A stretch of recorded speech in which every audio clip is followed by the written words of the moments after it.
미국엔 나스닥, 우리나라엔 코스닥이 있다면 뉴스쇼에는 뉴스닥이 있습니다. 뉴스쇼 증권시장 뉴스닥. 오늘 두 분의 패널은 우선 처음으로 뉴스쇼에 인사하시는 분이세요. 더불어민주당의 김성환 의원, 어서 오십시오. 네, 안녕하세요. 김성환입니다. 환영합니다. 반갑습니다. 지금 잠깐만 스마일. 그 옆에 이거 배지라고 그러죠? 뭐 하신 거예요?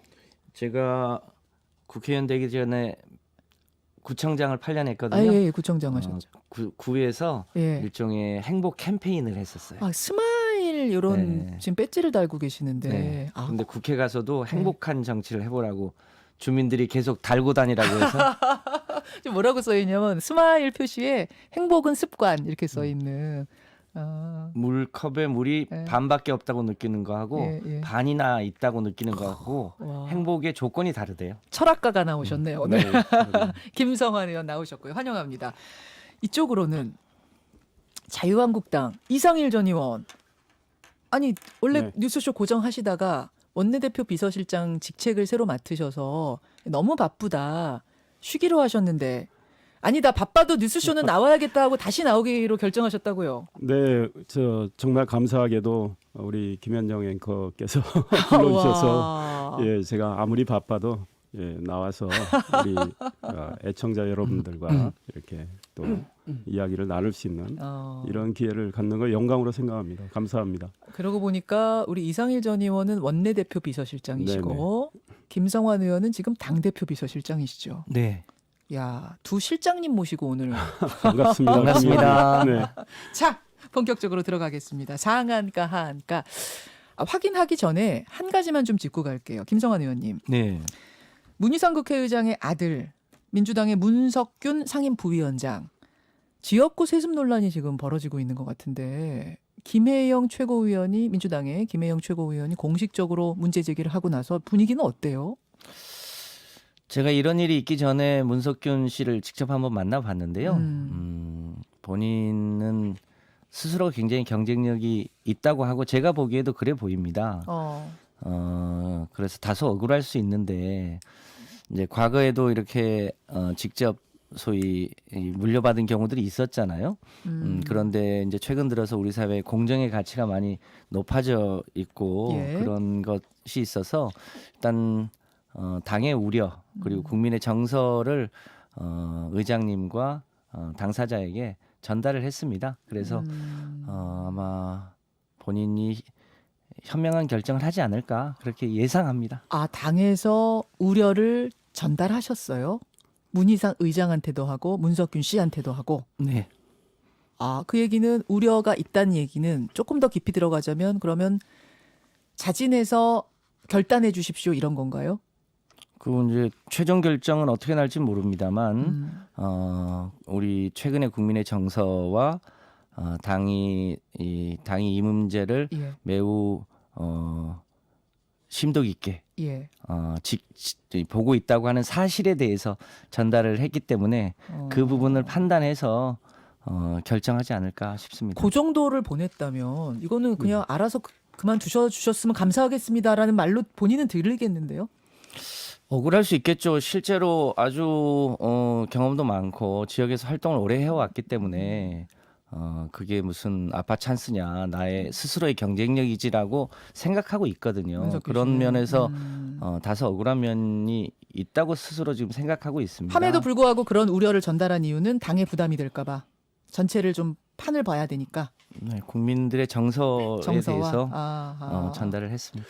저는 그분에 이상일 대해서 지역에서 아마 이제 생업 활동은 하셨고 정치 활동은 하지 않으신 걸로 알고 있습니다. 그래서 아버지인 문희상 국회의장이 되시면 국회의 중립적 국회 운영을 위해서 당적 이탈을 하게 돼 있지 않습니까? 그래서 당적 이탈한 뒤에 아버지의 지역구의 그 조직을 상임 부위원장을 맡아서 그때 정치 활동을 한 거죠. 그리고 또 다른 경쟁자도 없고 그런데 문희상 의장이 지난 연말부터 연초까지 국회 운영할 때 야당 입장에서는 정말 완전한 여당의 이 입장만 반영해서 국회를 일방 처리하셨다고 저희들은 보고 있어요. 과거에 한국당 전신인 정당에서 국회의장을 하셨던 김영호 의장이나 정의화 의장 같은 분은 오히려 야당 입장을 굉장히 반영을 했단 말이죠. 그래서 당시 여당에서 불만이 나올 정도였는데 문희상 의장님은 그렇게 하지 않으셨어요. 그래서 아들한테 지역구를 물려주기 위해서 이러는 거 아니냐, 야당이 이런 지적을 계속 했었는데, 사실은 문희상 의장이 정치 마무리를 깔끔하게 하신다면 요번의 경우는 아들에게 예. 참아라 이렇게 말씀하셨어야 돼요. 억울하더라도 참아라. 네, 그리고 그 전에 뭐 예. 사례를 이야기하시는데 예. 남경필 전 경기지사나 예. 김세연 지금 의원 이런 분들은 다 아버님이 돌아가신 다음에 홍문종 의원도 그렇죠. 네 그렇습니다. 그러니까 돌아가신 다음이었어요. 네, 바로 그러니까 홍문종 의원의 경우는 돌아가신 바로 직후였는지 모르겠지만 일종 아버지가 정치 활동을 중단한 지 예. 적어도 한 텀 정도는 있다가 이렇게 하셨죠. 좀 네, 정진석 얘기가 의원님 같은 경우 정진석 의원은 조금 곧바로 다른 것이 했습니다. 아버지 네. 이후에 바로 됐지만 그럼 그 지금 지역구를 그대로 물려받은 게 아닙니다. 다른 지역에 그래요? 합쳐졌습니다. 네. 그러면 지금까지 국회 역사상 아버지가 하던 지역구를 바로 이어서 물려받은 경우는 정진석 의원, 다만 구가 좀 그때는 지역구가 다른 지역이 또 합쳐졌습니다. 어쨌든 네. 그래도 물려받은 건 정진석 의원 하나. 그때 근데 아버지가 물려준 건 아니었다고 봐요. 본인의 사실은 그분은 네. 이제 정치부 기자도 하면서 그 준비를 쭉 했던 걸로 알고 문석균 있고. 씨도 그건 준비했습니다라고 하면은 할 그럴 말은 수 없는 있죠. 한 거니까. 1년 반에. 그런데 아버지가 영향력을 뭐 행사할 정도가 예. 문희상 의장하고는 비교가 안 된다. 이런 알겠습니다. 아니 생각이 문석균 씨도 JC 전국 중앙회장도 하고 여러 가지 활동들을 해와서 충분한 경쟁력이 있습니다. 그렇게 폄하할 일 아니고요. 그리고 지역에서 활동을 꽤 오랜 기간 그 지역의 자영업을 돕는다든지 여러 가지 활동들을 해왔어요. 그러면 그러니까 그렇게 비교할 네. 일은 아니고 다만 여러 가지 이제 국민의 정서가 있기 때문에 그거를 어떻게 판단할지에 대한 문제는 여전히 있는 거죠. 지금 청취자 신명숙님은 이제 본인은 경쟁력이 있다, 아빠 찬스 전혀 아니다라고 생각할 수 있지만 대중이 국민이 세습으로 보면 세습인 겁니다. 그래서 스스로 결정해야 하고 당도 무리수 두지 않았으면 좋겠다라는 지금 이런 문자가 지금 들어오고 있고 반면에 박찬우님은 그동안 살아오던 곳이 있는데 다른 데서 출마하라는 건 또 다른 역차별이 될 수 있다. 또 이렇게 뭐 옹호하는 분도 계십니다. 자, 이런 상황에서 어쨌든 네. 당의 입장은 우려 표명했다까지 뉴스닥 주제로 가보죠. 상한가, 하한가 뭘 골라 오셨는지부터 확인하겠습니다. 이상일 전 의원. 네, 저는 지금 하한가를 꼽았습니다. 뭐 골라오셨어요? 지금 검찰이 현 정권의 이 범죄 혐의에 대해서 이제 여러 각도로 수사를 하고 있습니다. 사안이 몇 개 있지 않습니까? 그에 대한 일단 수사를, 뭔지부터만. 네, 추미애 법무부 장관, 검찰 대학 살인사를 한 추미애 법무부 장관과 그 혜택을 입은 예. 이성윤 서울중앙지검장, 심재철 대검 반부패 부장. 다 합쳐서 하한가. 아니, 한 3인방 정도 3인방 정도 하한가. 김성환 의원은 상한가, 하한가 뭘 골라 오셨습니까? 네, 저는 상한가로 인재 영입을 골라. 상한가 인재 영입. 민주당 인재 영입입니까? 한국당 인재 영입입니까? 아니면 모든 당의 인재 영입입니까? 제가 다른 당에 대해서는 말할 자격은 없는 것 같고 저희 당이 최근에 이제 11번째까지 인재 영입을 했는데 네. 그 부분에 대해서 우리 국민들이 되게 높이 이 인재 영입을 참 잘하고 있다라고 봐주시는 것 같아서 그걸 상한가로 골라봤습니다. 그러면 이상일 전 의원 하한가부터 보죠. 하한가. 추미애 장관 또 누구 오르셨죠? 아까 심재철 반부패 부장. 공교롭게 제가 또 보좌하는 모시는 심재철 원내대표하고 원내대표 동명이인이세요, 전환이 정말. 같습니다. 그리고 이성윤 지검장까지. 어떤 문제가 있다고 보세요? 최근에 이제 상갓집 이걸 항명으로 볼 거냐, 항의로 볼 거냐, 각 당의 입장이 갈리긴 합니다만 일단 추태. 추태로 볼 거냐, 어떻게 보세요? 상갓집 문제부터 말씀드리면 예. 상갓집은 한 검사의 이제 장인상의 그 상가였는데 뭐 검사들이 모여 있는 자리 아닙니까? 그런데 지금 현 1월 8일 날 검찰 인사, 그다음에 그로 인해서 검찰이 많은 수사에 차질을 빚고 있는 이런 것과 관련해서 자연스럽게 이야기가 오가다가 심재철 반 부패부장에게 소위 그 밑에 있는 검사들이 아니 조국을 무혐의하라는 게 말이 되느냐. 이제 이거는 유재수 감찰 중단 사건과 관련된 거죠. 그렇죠. 조국 민정수석 때 감찰이 이루어졌는데 2달 만에 중단이 됐거든요. 그와 관련해서 지금 수사가 이루어지고 있는데 아니 어떻게 수사 기록을 읽어 보셨느냐, 조국의 변호인이냐 이런 이야기를 했습니다. 당신이 검사가 맞습니까? 조국 변호인입니까? 아니 무혐의로 다시 검토하는 보고서를 쓰라니 이게 말이 됩니까? 이렇게 항의한 거죠. 이게 무슨 항명이고 추태인지 모르겠습니다. 검찰청법에 이 부당한 지시, 그러니까 지금 심재철 반부패부장은 밑에 연구관들에게 조국 무혐의 보고서까지 만들라고 했단 말이죠. 그런 일이 사전에 다 있었기 때문에 불만이 표출이 된 건데 검사들이 부당한 지시를 따르지 않는다는 거, 그거는 검찰청법에 다 적혀 있습니다. 이것은 할 수 있는 항의였다? 충분히 할 수 있죠. 아니 우리가 저도 기자를 했지만 예. 우리가 어떤 모임에서 우리 기자들 모임에서 부장이 뭐 말도 안 되는 지시할 때 기자들이 이건 말이 됩니까 하고 당연히 항의하고 불만을 토로할 수 있죠. 저는 그런 맥락인데 그걸 추태라고 한 추미애 장관이 추태를 부린 거죠. 왜냐하면 검찰청법에도 부당한 지시는 당연히 따르지 말라고 돼 있는데 그거를 추태라고 소위 말해서 규정한 추미애 장관이 추태죠. 자, 김성환 의원님. 네, 추미애 장관이 지적한 것은 그러니까 부당한 지시에 따라라라는 얘기가 아니고 상갓집에서 검사들끼리 혹은 그 지휘 체계에 있는 사람들끼리 그렇게 고성이 오간 것 자체에 대해서 문제 제기를 한 거고요. 회의장이 아닌 공개적인 그렇죠. 상갓집에서 네. 이게 무슨 추태냐 이 의미다. 네, 그런 의미고 잘 아시겠지만 유재수 감찰 건은 청와대가 감찰을 충분히 했습니다.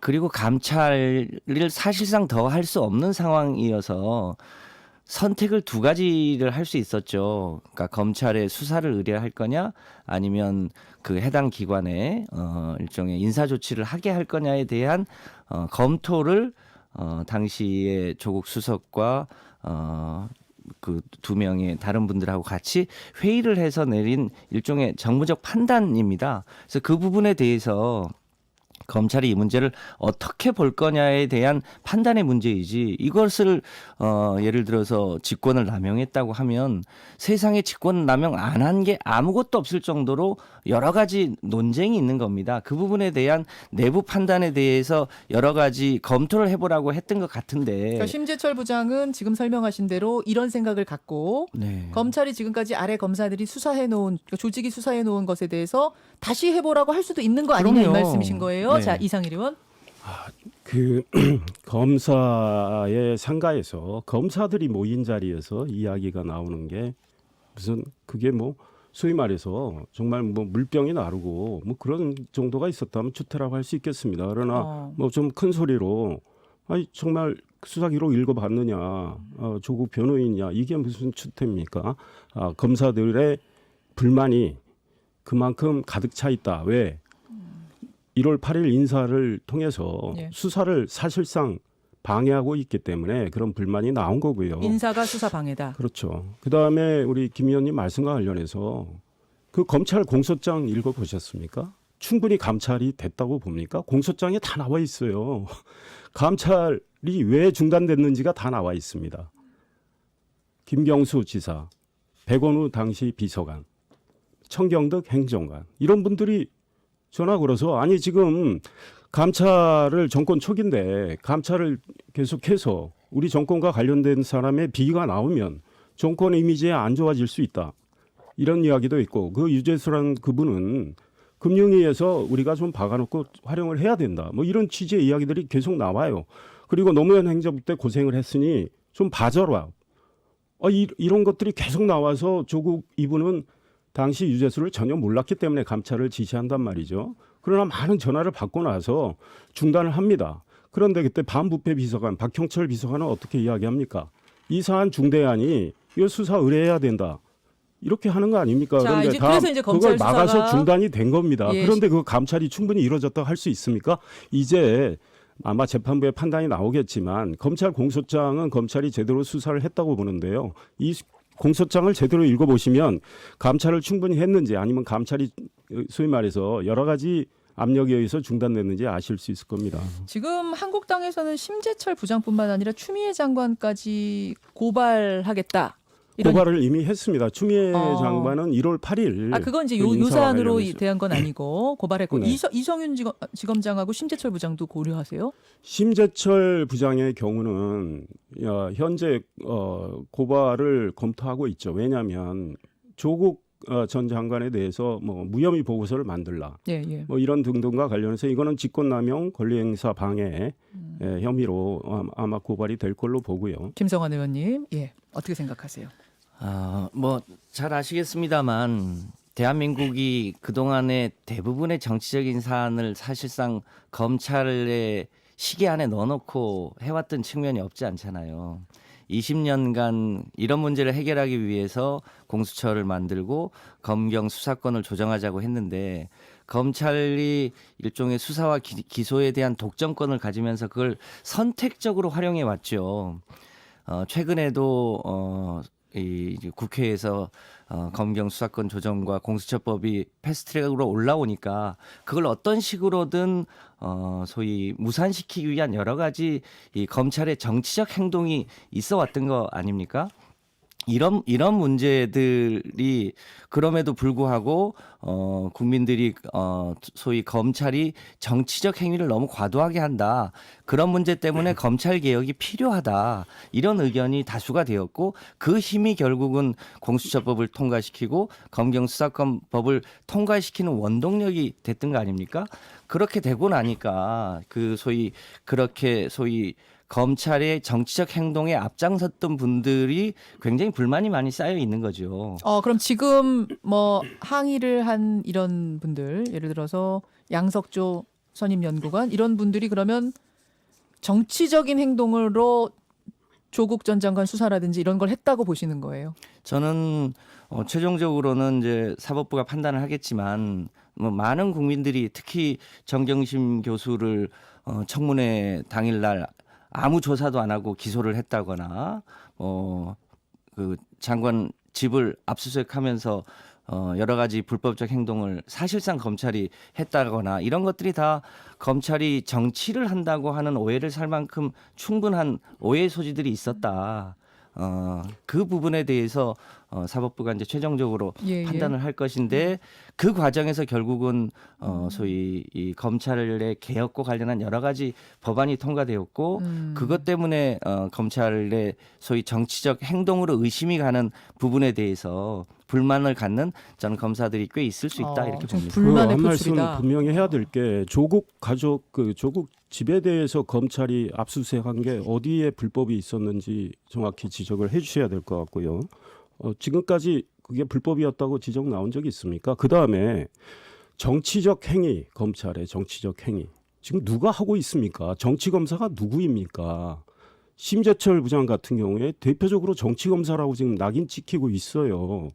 왜냐하면 검사들이 다 많은 증거와 소위 말해서 증인들을 불러가지고 수사 기록과는 명백히 배치된 이야기를 하면서 그 지위를 이용해서 조국 무혐의를 하라. 그다음에 백원우 전 비서관에 대해서는 기소유예를 하라. 이런 것들이 정치적 행위죠. 왜? 권력의 눈치를 보고 있기 때문에. 그다음에 이성윤 서울중앙지검장. 중앙지검장 되자마자 수사를 절제하라. 근데 그 함의가 뭡니까? 언론에 다 나와 있어요. 지금 살아있는 권력을 수사하는 검찰에 대해서 수사 절제하라는 그런 취지였고 최광욱 비서관, 공직기강 비서관이 현재 청와대에 있죠. 이분이 조국 아들에 대해서 본인이 법무법인 대표로 있을 때 허위 인턴 증명서를 발급해줬어요. 아니, 세상에 그 부분은 인정을 안 하고 있습니다. 그럼에도 불구하고 일단은 비서관은. 뭐 다 나오고 있지 않습니까? 검찰의 주장은 그렇습니다. 그렇죠. 그런데 이 문제에 대해서도 지금 검사들은 기소 의견으로 지금 기소하자 이런 입장인데 이성윤 중앙지검장 계속 지금 현재 답을 안 하고 있지 않습니까? 그것이 바로 직권남용이다. 이런 문제고 그다음에 직제 개편 있지 않습니까? 직제 개편 어제 이루어졌는데 이성윤 중앙지검장이 검찰국장 때 만든 겁니다. 근데 그 직제 개편 어떻게 됐습니까? 서울중앙지검 모든 검사들이 반발해서 반대하고 해서 본인이 검토를 또 하겠다고 했지만 그대로 통과가 자, 됐어요. 제가 좀 근데 정리할게요. 이로 인해서 오늘 예, 아마 예. 내일쯤 인사가 2차 인사가 이루어질 텐데 있을 이런 겁니다. 것들이 예. 소위 말해서 권력에 의해서 지금 검찰 인사, 소위 숙청 인사를 하고 있는데 다 그 소위 고속도로를 깔아주고 있는 분야 이런 분들이 정치 검사 아닙니까? 정치 검사가 어느 쪽이냐의 시각이 지금 두 분이 완전 정반대인 건데요. 어제 황희석 전 인권국장이 저희 출연을 해서 이런 얘기를 하시더라고요.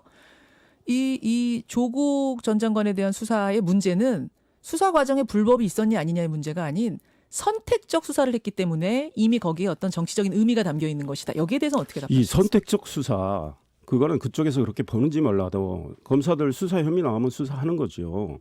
그런데 선택적 수사를 말할 자격이 이 권력이 없어요. 지금은 이제 직제 개편에 의해서 어떻게 되냐면 검찰총장은 이제 자기 마음대로 특별수사팀을 꾸릴 수 없게 됐습니다. 법무부 장관 승인을 받아야 돼요. 예. 근데 이 정부 어떻게 했습니까? 대통령 지시로 김학의 특별수사단, 그다음에 강원랜드 특별수사단 다 만들었습니다. 이런 것들이 선택적 수사 아닙니까? 그럼 그때 선택적 수사를 했던 정부가 지금 이 검찰한테 왜 조국 선택적 수사라고 말하느냐 할 자격이 없다? 조국의 경우에 소위 말해서 왜 수사가 시작이 됐습니까? 검찰이 먼저 조국을 꼬집어서 수사를 했습니까? 법무부 장관 후보자로 대통령이 지명하고 나서 소위 검증 과정에서 많은 문제가 나오고 그와 관련해서 고발이 이루어지고 이러면서 수사가 진행이 된 거죠.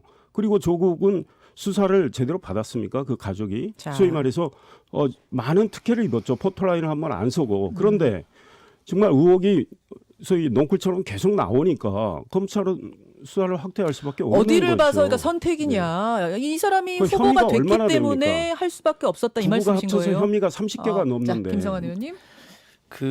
이제 소위 검찰이 이 하명 수사라고 프레임을 씌우려고 했던 김기현 이제 울산 시장 예. 사건의 실체를 들어가 보니까 그 이제 뿌리에는 사실상 울산 고래고기 환부 사건이 있었잖아요. 예. 그 환부 사건의 핵심은 소위 이 전직 검찰 출신 변호사와 그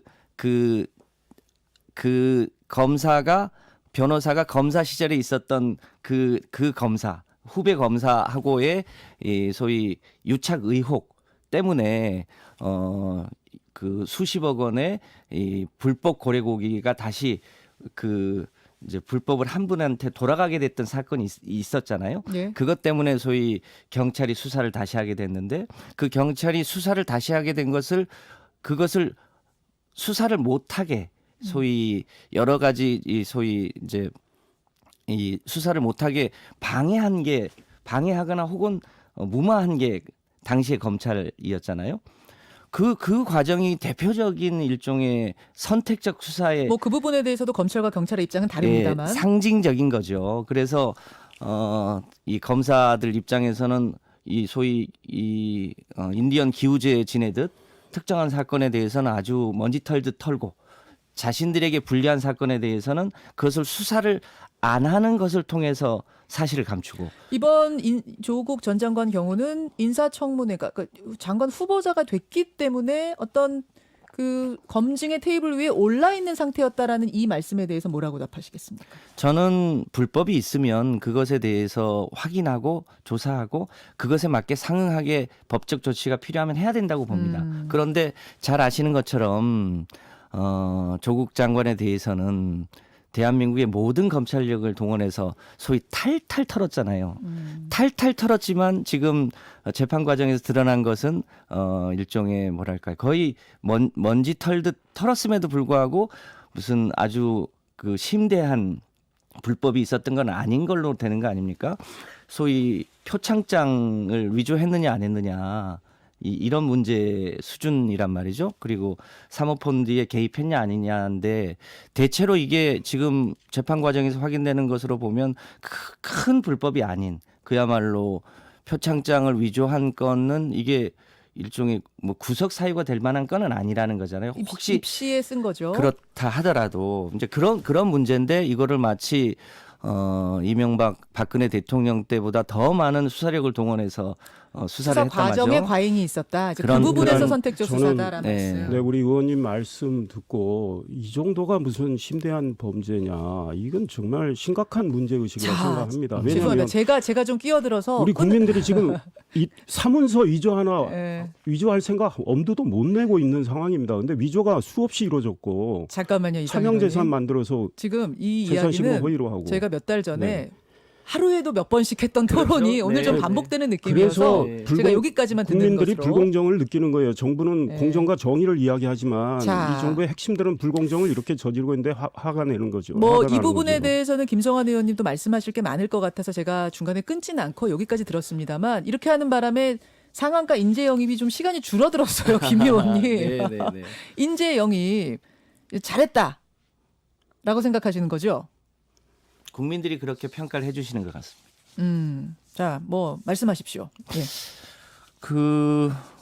왜 그 유명한 시구 하나 있죠. 사람이 온다는 것은 실로 어마어마한 일이다. 그 사람의 과거와 현재와 미래가 함께 오는 거다. 이렇게 예. 하는데 저희가 이번에 인재 영입을 지금 11분째 했고 대략 20여 분 정도를 할 예정인데 우리 사회가 가야 될 미래, 가치, 방향 또 그것을 몸소 체험해 오신 분들 예. 이런 분들을 한 분 한 분 모시고 있는데요.